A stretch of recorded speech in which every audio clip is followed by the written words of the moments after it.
Assalamualaikum warahmatullahi wabarakatuh. Halo teman-teman semua. Kami sebagai tim media pembelajaran digital yang beranggotakan Khalifatur Fitriah dan Marian Railia Sugiono dari Pendidikan Kimia FKIP Universitas Muhammad Warman. Kali ini kami akan mengajak teman-teman semua untuk belajar mengenai zat aditif dan adiktif. Yuk kita simak videonya. Berikut adalah kompetensi dasar yang akan kita pelajari dalam materi zat aditif dan adiktif. Nah, melalui video ini, diharapkan teman-teman dapat mencapai indikator pencapaian sebagai berikut. Siapa nih di antara teman-teman yang suka nyemil makanan ringan? Tahukah kalian komposisi dari cemilan tersebut?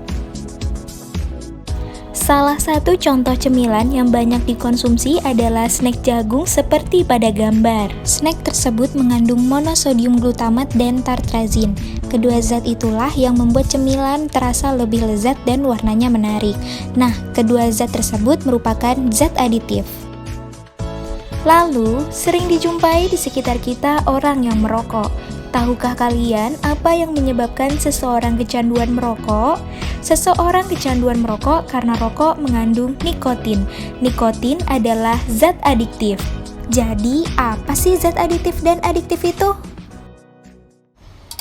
Zat aditif adalah zat yang ditambahkan ke dalam makanan dan minuman selama proses pengolahan, penyimpanan, dan pengemasan. Di Indonesia disebut dengan bahan tambahan pangan.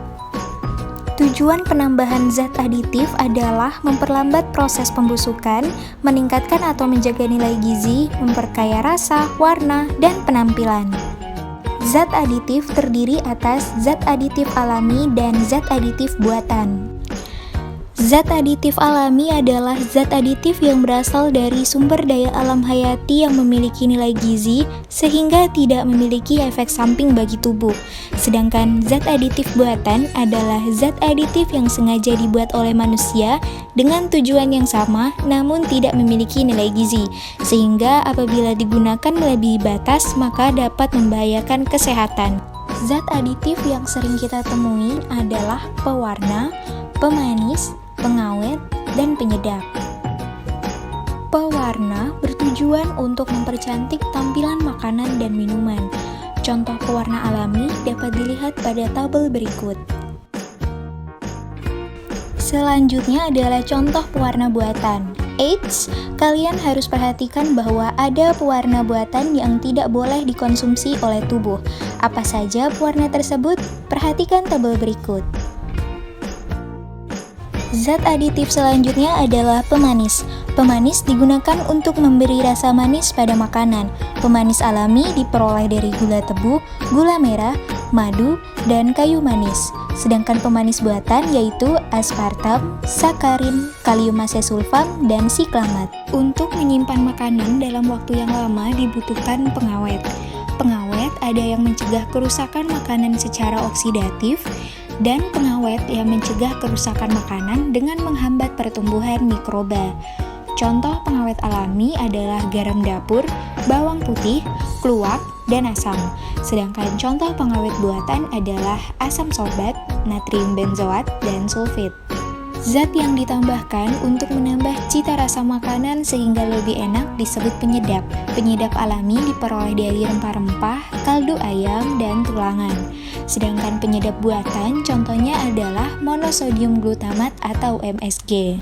Setelah belajar mengenai zat aditif, selanjutnya adalah zat adiktif. Zat adiktif adalah obat serta bahan-bahan aktif yang apabila dikonsumsi oleh makhluk hidup dapat menyebabkan kerja biologi serta menimbulkan ketergantungan yang sulit dihentikan. Zat adiktif dibedakan menjadi zat adiktif bukan narkotika dan psikotropika, zat adiktif narkotika, dan zat adiktif psikotropika. Zat adiktif bukan narkotika dan psikotropika, ialah zat adiktif yang menghasilkan suatu reaksi biologis pada tubuh, tetapi tidak menghilangkan kesadaran penggunanya. Contohnya yaitu 1. Kafein. Apakah di antara kalian ada yang menyukai kopi dan teh? Kopi dan teh mengandung kafein. Kandungan kafein di dalam kopi menyebabkan seseorang tidak mengantuk, sebab kafein dalam kopi dapat meningkatkan respon kewaspadaan pada otak. Kita diperbolehkan mengonsumsi kopi dan teh, namun dalam batas yang wajar ya. Nikotin. Nikotin terdapat dalam rokok. Kandungan nikotin pada rokok membuat penggunanya merasa terelaksasi dan tenang, padahal rokok dapat membahayakan kesehatan tubuh, yaitu terjadi perubahan warna gigi dan kulit serta dapat memicu kanker paru-paru. Selanjutnya yaitu narkotika dan psikotropika. Tahukah kalian bahwa narkotika dan psikotropika adalah dua jenis zat adiktif yang berbeda? Narkotika adalah zat atau obat yang dapat menyebabkan perubahan kesadaran, menghilangkan atau mengurangi rasa nyeri, dan menyebabkan ketergantungan bagi penggunanya. Narkotika hanya boleh digunakan dalam dunia medis sesuai dengan prosedur, yaitu digunakan sebagai obat bius untuk orang yang akan melakukan operasi. Contoh narkotika adalah sabu, opium, ganja, kokain, amfetamin, dan heroin. Psikotropika adalah zat atau obat yang berkhasiat psikoaktif, yaitu berpengaruh selektif pada saraf pusat yang menyebabkan perubahan khas pada aktivitas mental dan perilaku. Psikotropika terdiri atas sedatif hipnotik, amfetamin, dan halusinogen. Sedatif hipnotik dapat menekan sistem syaraf pusat dan mengurangi aktivitas fungsional tubuh sehingga pemakai merasa tenang. Contohnya adalah rohypnol dan mandrax. Amfetamin dapat memberikan rangsangan kepada syaraf sehingga dapat menimbulkan efek lebih percaya diri. Contohnya adalah sabu-sabu dan ekstasi. Halusinogen dapat menimbulkan halusinasi. Zat aditif dan adiktif memberikan pengaruh terhadap tubuh manusia. Bagi kebanyakan orang, zat aditif pada makanan dalam jumlah yang aman tidak menyebabkan gangguan kesehatan.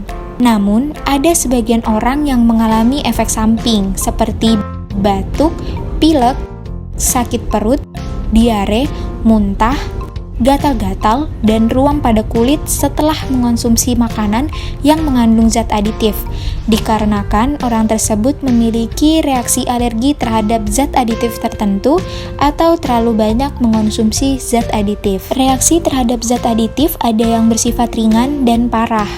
Misalnya, sebagian orang dapat mengalami gejala asma yang kambuh setelah mengonsumsi makanan dan minuman yang mengandung sulfit. Sementara itu, pemanis buatan aspartam dan MSG dapat menyebabkan sakit kepala. Sedangkan zat adiktif hanya memberikan rasa enak sesaat, namun selanjutnya memberikan dampak negatif terhadap manusia. Dari segi kesehatan, zat adiktif menimbulkan kerusakan-kerusakan organ dalam tubuh yang berakibat penyakit kronis seperti kanker. Selain itu, zat adiktif mengakibatkan wajah terlihat lebih tua dan perubahan pada warna gigi. Seseorang yang kecanduan zat adiktif juga mudah marah dan tersinggung. Orang tersebut akan menghalalkan segala cara untuk mendapatkan zat adiktif, bisa saja dengan tindak kriminal berupa mencuri. Oleh karena itu, kalian jangan coba-coba menggunakan zat adiktif ya, apalagi sampai terjerumus. Yuk sayangi diri kalian. Setelah menonton dan memahami video ini, dapat disimpulkan bahwa zat aditif dan zat adiktif adalah dua hal yang berbeda. Penggunaan zat aditif diperbolehkan dalam jumlah yang wajar. Sementara itu, mengingat bahaya yang diberikan oleh zat adiktif terhadap tubuh manusia, zat adiktif tidak boleh digunakan kecuali dalam dunia medis dengan prosedur tertentu. Nah, itulah tadi pembahasan kita mengenai zat aditif dan adiktif. Semoga bermanfaat dan semangat untuk terus belajar. Terima kasih telah menyaksikan. Wassalamualaikum warahmatullahi wabarakatuh.